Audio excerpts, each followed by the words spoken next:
Night falls slowly, like a veil softening the noise of the world. The city lights fade one by one, the clock seems to slow down, and even the sound of your own breathing becomes louder. You're there, maybe lying down, maybe sitting at the edge of your bed staring at nothing, yet feeling everything.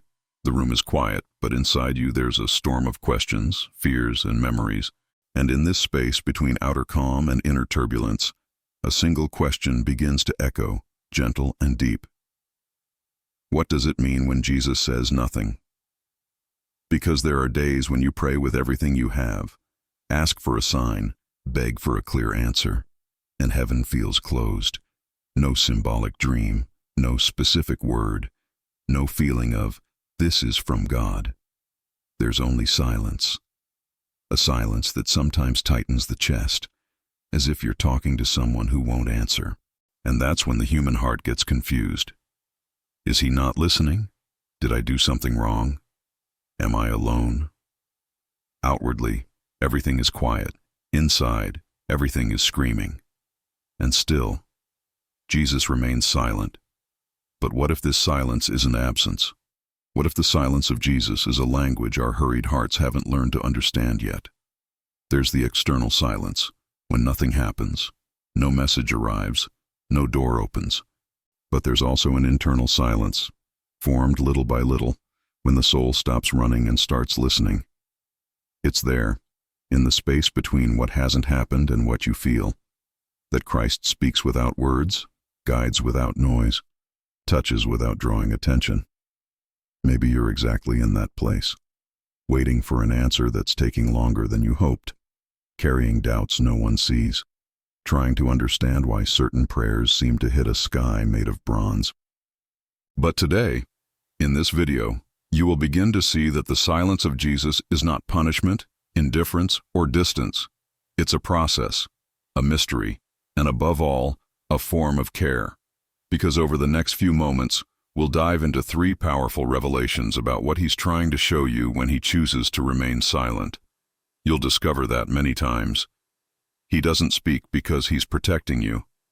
Other times, because he's maturing your faith. And in many moments, because he's redirecting your path toward something you can't see yet. Until then, hold this in your heart like a seed planted deep within your soul. The silence of Christ is not emptiness, it's an invitation. Silence has its own language, a language you can't learn while rushing or talking too much. It requires surrender, pause, and stillness. When Jesus is silent, it's not because he has nothing to say. It's because he's guiding you to a place where words aren't enough. Some truths can only be revealed when everything around you slows down, when the mind finally breathes, when the soul finds room to hear what has always been there, but was buried under the noise of life. Silence isn't just the absence of sound. It's a spiritual territory. It's where thoughts start to settle, forgotten feelings return, and old wounds find air to heal. Philosophers, monks, and sages across centuries sought silence not to escape the world, but to hear it more clearly. Because there is a kind of wisdom that doesn't rise in the surface of words, but in the depths of quiet. Many of them retreated to mountains, deserts, and monasteries, not to isolate themselves, but to connect.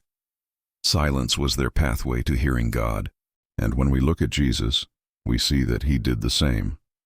Over and over again, he stepped away from the crowds, the urgent requests, the anxious voices, the expectations, and he went to a quiet place to pray in silence.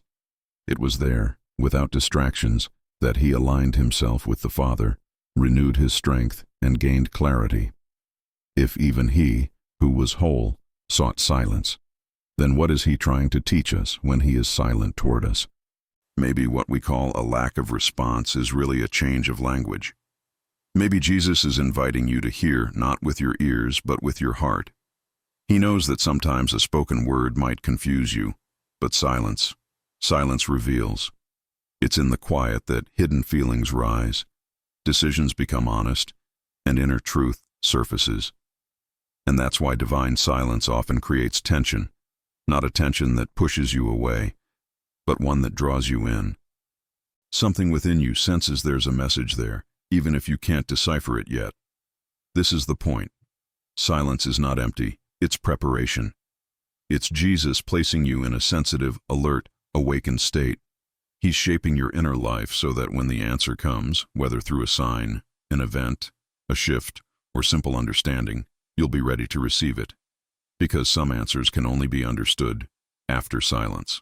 And while you exist in that space between the questions that never stop and the answers that haven't yet arrived, He invites you on a deeper journey. A journey where silence is not absence but spiritual language. Get ready. Because in the next revelations, you'll understand why He chooses this mysterious and divinely intentional way of speaking. There are moments in life when we desperately search for an answer, and it doesn't come. Anxiety grows, the mind fills in the blanks, the heart tightens. It feels like Jesus is distant, too quiet, almost unreachable. But what most people don't realize is that this silence, so uncomfortable, is often the deepest form of divine protection. It's as if He builds an invisible wall between you and something that could hurt you. A wall you can't see, but He knows exactly why it's there. Jesus stays silent when speaking would harm you. He stays quiet when He knows that giving you what you're asking for right now would bring consequences you can't yet see. It's not punishment, it's not delay, it's not rejection, it's shielding. A shield made of silence, placed lovingly between you and something that looks like a blessing today, but would become a storm tomorrow. In philosophy, there's an idea that the unspoken also teaches. Paul hinted at this when he said that not everything is beneficial. And often, what Jesus doesn't say carries more weight than anything He could say. His silence isn't a lack of response. It's a response shaped as protection. Like a father who doesn't argue with a child who's emotionally overwhelmed. Or a mother who sees her child on the brink of a terrible decision and chooses silence so she doesn't feed the tension. In those moments, silence is love. Life is full of tempting choices, doors that look perfect, paths that shine, promises that charm, people who seem right, and it's exactly in those moments that Jesus becomes silent. He knows when you're about to give yourself to something that isn't for you. He sees intentions you can't see, consequences you can't imagine, pains you wouldn't bear, and so, He goes quiet, because if He spoke, you might insist. But in silence, something inside of you begins to slow down. Think of someone deeply in love but clinging to a relationship that isn't healthy. They pray for signs, ask for clarity, beg for direction, but everything stays quiet. No confirmation, no peace, no movement. That silence hurts. It frustrates. It stings. But months later, when the truth shows up, hidden betrayal, destructive behavior, emotional instability, they finally say, "Now I understand why Jesus stayed silent." Or imagine someone about to accept a job or partnership that looks perfect. They pray, "Lord, confirm this." And heaven remains quiet. No conviction, no excitement, no peace, only silence. Weeks later, they discover the company was collapsing, or the deal would have compromised their integrity. Suddenly, the silence that once hurt becomes relief. This is the nature of protective silence.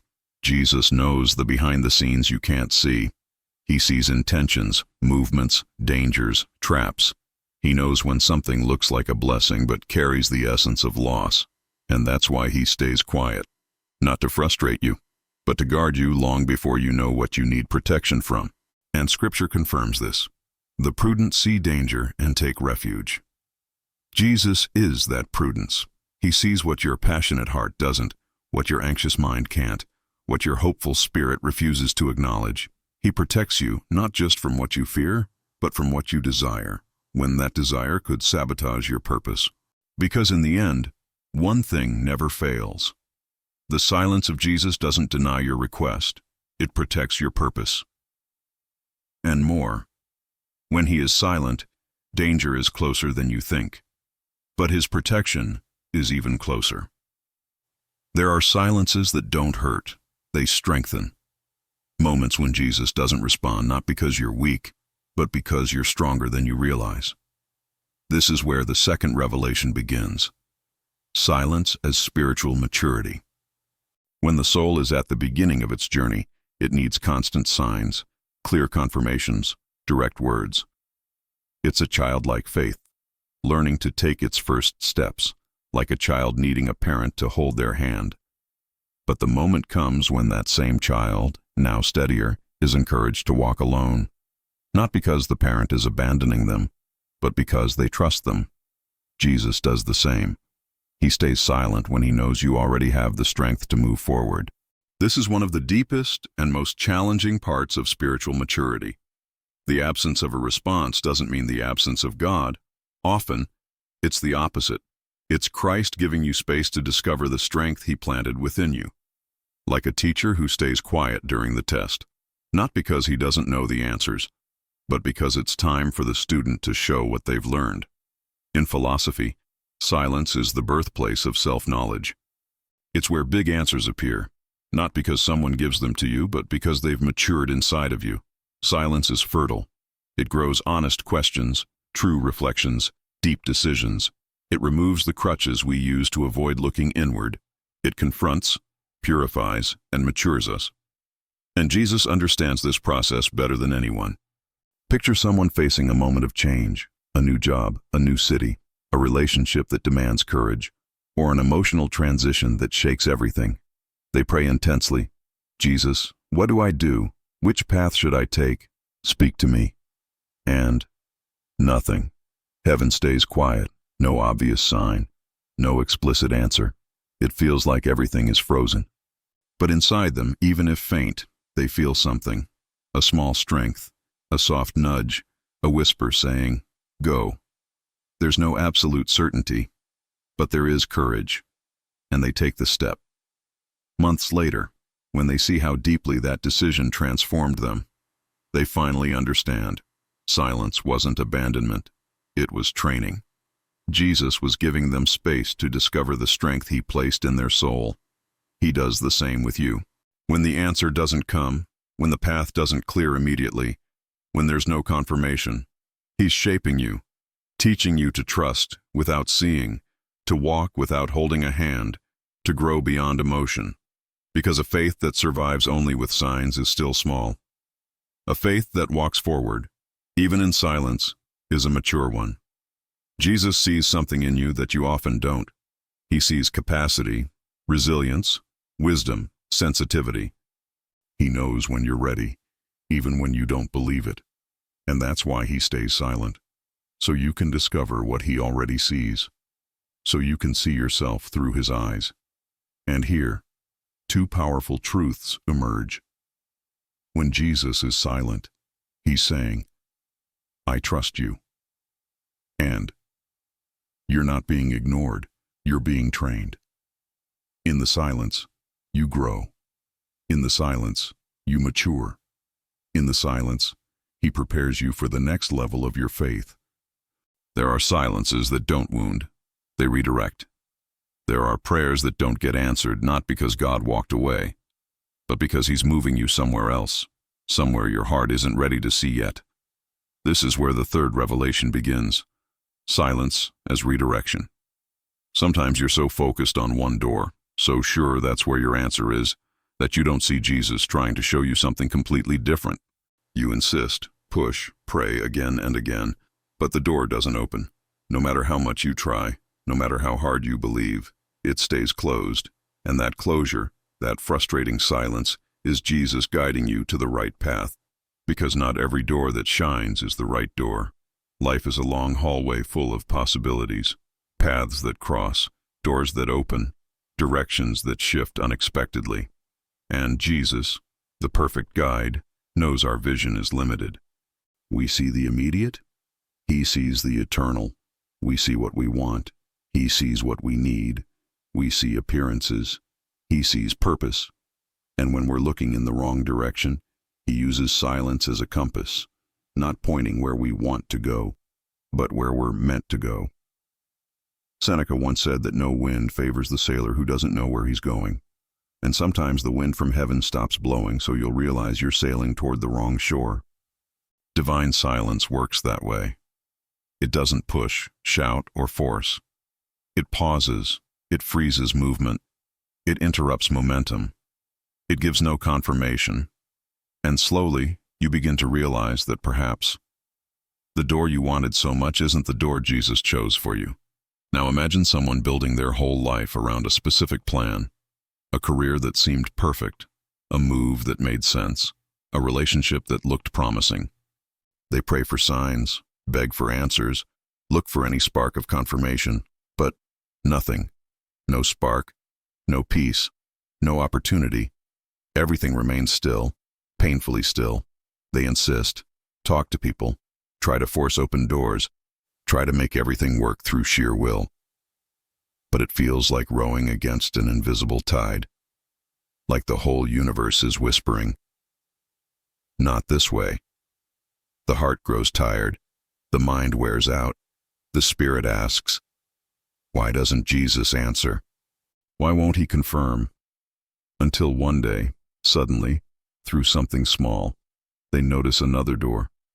A door that had been there all along but never caught their attention. A door that didn't shine, wasn't obvious, didn't call their name. But when they look closer, they feel peace. They feel alignment. They feel purpose. And when they finally take the first step, everything flows. Life moves. The heart rests. Connections appear. Answers unfold. And they understand, with a clarity only time can offer. Jesus wasn't silent. He was redirecting me. That's why the prayer, "Lord, answer me," sometimes gets no response. Because the real answer is on a path you haven't looked at yet. Jesus knows when a door looks good but isn't right. He knows the future of that decision you're about to make. He knows when something will limit your purpose, drain your peace, or pull you away from what he prepared. So he stays silent, not to frustrate you, but to move you. And how does this speak to you now? Maybe you're standing before a door that won't open. Maybe you're trying to save something that no longer belongs in your story.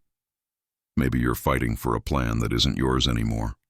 The silence of Jesus right here is not rejection, it's direction. He's saying, look to the side. There's something better, something deeper, something aligned, something truly yours. And here, two truths shine with their own light. The silence of Jesus doesn't point to the end, it points to another path. And if he didn't respond, it's because he wants you to look somewhere else. Closed doors are not punishments. Silence is not abandonment. It's guidance. It's a compass. It's Christ moving your steps toward where your soul will bloom. Because sometimes, the greatest miracle happens when you stop knocking on the wrong door. There are moments when life asks for a pause. Not a physical pause, but a pause of the soul. A moment where you don't run, don't insist, don't ask. You simply feel. This is the moment of the deepest silence, the kind that doesn't happen around you, but within you. The climax of this journey isn't an answer, it's understanding. And now, at this point on the path, Jesus invites you to breathe slower, let your body rest for a moment, and allow everything you've heard so far to settle within you. Close the doors of your mind for a second. Picture yourself standing alone in an open field at night. The sky is quiet. The wind barely touches your skin, and the world feels suspended in time. It's as if all of creation paused just to listen to you. And in that inner scene, a truth begins to rise, soft as a distant light. Jesus speaks in silence just as much as he speaks in words. This is where the three revelations, protection, maturity, and redirection, begin to weave together inside you. They don't compete, they complete each other. Maybe you remember moments when you begged for an answer and received silence, and now you understand that silence was protection. Maybe you recall times when heaven stayed quiet but you found strength to move forward, and now you see that was maturity. And maybe there are chapters where nothing made sense, no doors opened, nothing flowed, and now you see that was redirection. The silence that once felt empty now begins to take shape. It stops being silence and becomes message. Think about this gently. Remember moments in your life when you felt completely lost, waiting for God to say something, anything. Remember the feeling of looking at the sky and hearing only your own heartbeat. Remember the frustration, the pain of not understanding. Now look at who you are today. Look at the strength that grew, the paths that changed, the doors that opened, the dangers avoided. It's possible that what transformed you the most wasn't a word, but a silence. Jesus works in layers we only understand when the soul is calm enough to see. Some answers don't come through voice, they come through revelation. Some directions don't appear in sound, they appear in the lack of it. Some protections you only recognize when you look back and say, "It was better that way." And some maturity only blossoms when you walk forward without hearing anything. That's why silence, despite how uncomfortable it is one of the most divine tools there is. Let yourself feel that for a moment. Pause. Breathe. Look within. The silence you fear might be the silence shaping you. The silence you question might be the silence strengthening you. The silence you don't understand might be the silence saving you. There's a phrase that echoes inside the souls who learn to hear Jesus beyond words. The silence of Christ has shaped you more than any spoken message. And another, deep as an eternal whisper. Sometimes the answer is hidden in the stillness you avoid. This is the moment of reconciliation with everything you've lived, a moment to look at each silence of your past with new eyes. To realize Jesus was never far. He was working quietly, writing the invisible, preparing the ground, strengthening your roots, expanding your vision. Here, in this intense moment of reflection, you don't receive a ready-made answer. You receive something greater, discernment. Discernment to look at your own story and recognize that God was present the whole time, even and especially in the silence. As this journey unfolds, the silence of Jesus reveals itself as something far greater than absence. It becomes a subtle, deep, transforming presence. When we look back at everything, protection, maturity, redirection, we see that every form of silence, though different, points to the same essence, love and wisdom. We often think God works only when something happens, when we hear a message, when a verse jumps out, when a sign appears. But the truth is, He does His deepest work in silence. Silence is where roots strengthen, where faith stops being emotion and becomes structure, where the heart stops needing immediate answers and learns to trust the presence. Jesus speaks through words, but He works through silence. When He stayed silent to protect you, it wasn't to frustrate you. It was because He knew what you didn't, and He chose to guard you long before you imagined danger. When He stayed silent to mature you, it wasn't abandonment. It was because He saw the strength inside you and wanted you to discover it. And when He redirected you through silence, it wasn't to confuse you. It was to align you with a purpose only He fully knows. The true meaning of Jesus' silence isn't absence. It's profound presence. Not indifference, but total care. Not coldness, but a love that knows how to wait. A love that doesn't shout, doesn't pressure, doesn't invade, but gently guides. Like a shepherd who knows exactly when to speak and when to simply walk beside you.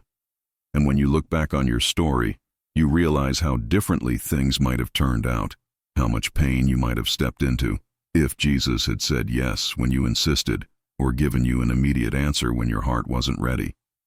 You realize His silence was never empty. It was always intentional. The great truth, the one that touches the heart like a beam of silent light, is this. When Jesus is silent, He isn't distant. He is working in the deepest parts of you. Working in your courage, your wisdom, your sensitivity, your identity, your faith. Strengthening what you can't see, healing what you haven't named, rearranging what you don't understand, preparing you slowly, quietly, perfectly. The silence of Jesus isn't a pause between answers. It is part of the answer. It's where faith grows, vision clears, the heart adjusts, and purpose aligns.